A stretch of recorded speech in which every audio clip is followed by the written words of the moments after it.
When I first see Jason Isaacs, he's barreling down the corridor of a smart London hotel, being loudly and amusingly rude about a film he hasn't liked, a brace of anxious PR people trailing in his wake. First impressions can revealing. Isaacs is not afraid to speak his mind in conversation. Star Trek's latest captain is a tanned, loquacious cannonball, leaning in slightly at the start of his sentences as if carried along by sheer force of momentum, while other actors laughed along with Sean Spicer's jokes at the Emmys in September. That night Isaacs posted a photo of the ex-White House press secretary propping up the bar, with a caption calling him the thuggish face of Orwellian doublespeak, a poisonous purveyor of lies, and a modern-day Goebbels, with the aura of a giant festering abscess.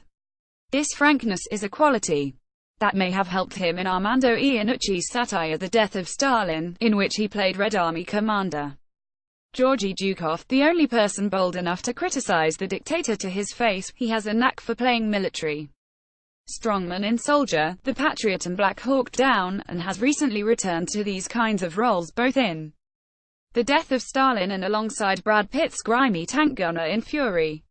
When it's not soldiers, it's creepy scientists. In Netflix drama The OA, and hospital horror A Cure for Wellness. His latest role is a bit of both. Gabriel Lorca, warmongering captain of the titular starship in Star Trek Discovery, has a short temper, a southern twang and a menagerie of captive aliens on which he carries out dubious experiments. Isaacs as Captain Gabriel Lorca credits CBS on the spectrum of good to evil. Lorca is a long way from Patrick Stewart's noble Captain Picard. He may well be close to Lucius Malfoy, Draco's slippery dad in the Harry Potter films. Malfoy remains Isaacs' best-known role, but, curiously, the 54-year-old Liverpudlian also has fans who know him best as a kind of living meme. The phrase, "Hello to Jason Isaacs," is a running joke on Radio 5's film review show, on which Robbie Collin, film critic of this parish, occasionally pops up. It has since gone global. It's appeared as a blink and you'll miss it visual gag on Jay Leno's chat show, and been read out over the tourney at an Aston Villa match. Type Jason Isaacs into Google, and the website wishes him a cheery hello. Naturally, there was only one way to begin our conversation. Hello to Jason Isaacs. What's the best hello you've had? Mostly ones where I'm not there. People have said in their PhD theses and in their wedding vows. I've had it across a canyon when I've been hiking, out of nowhere. He yodels, hello to Jason Isaacs. Where was that? I'm trying to remember. I think it was probably California. I've had it in the airport. I've had it in the loo on a plane, which is maybe not the best time for it. Actually, I remember the best one. I was at a charity event and Sir Alan Parker was there. Obviously, I'd never met him. I lived so far below the bottom of the totem pole, and he sat on top. He said, "Hello to Jason Isaacs," and I was like, no, surely not. How does Discovery measure up to previous Treks? I wouldn't have taken the job had I thought that it was anything like any other Star Trek series, particularly the ones I grew up worshipping. I thought Kirk and Spock were one of the best double acts, and nobody should attempt any sort of pale reboot of that. Running around with a phaser looking heroic, that's been done. It's been done to a Mount Rushmore level. This is a completely different animal. It's a 15-hour miniseries about identity and war and moral challenges, and everybody's got secrets and flaws. Have you met any other Starfleet alumni? I met John Frakes, who directed an episode of Discovery, and who played Riker in The Next Generation. He's hilarious, and gave me a top tip. He said, "Are you having trouble with your hands, darling?" I said, "Yes, I don't know where the F to put them, there's no pockets in space." He told me, "Don't ever start a scene with your hands on your hips. You'll never get them off." Didn't you also have a strange todo with William Shatner? Bill Shatner started to troll me. I was misquoted about Star Trek, and we got into this wild banter with each other. Then I met him and he seemed to have no knowledge of it at all. So I'm not sure he does his own Twitter feed, but I rather enjoy engaging with whoever William Shatner is. The Jason Isaacs can be rather feisty too. You spend quite a bit of time responding to trolls on social media, particularly the ones who say actors should steer clear of commenting on topical issues. I don't really understand this digital megaphone that we're all given, but nonetheless it's there and I can use it. I don't like bullies, it seems absurd to say it, and I don't like UAL predators and I don't like racists. And I get to tell them so, and occasionally they try and defend themselves. If speaking out against racists, misogynists, bullies, homophobes, liars and warmongers fogs my work, wipe the scum off your glasses. https://t.co/bicton8 What Jason Isaacs at Jason's Foley November 5, 2017 They should out. Because it's not just me.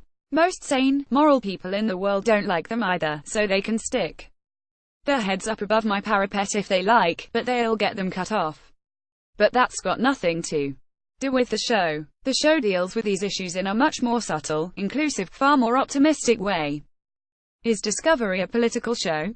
I think the only reason to make it is because of current events, because of the political context. We live in very dark days where division and hatred and racism and misogyny are being propagated from the most powerful seats in the world. What was always very powerful about Star Trek is that it presented a vision of the future where these barriers didn't exist anymore. They weren't even in discussion. It's not front and center in the story, but you're looking at a bunch of people who solve problems together. Between them, gender, color of skin, duality, none of these things present a barrier to success. 50 Best TV Shows on Netflix.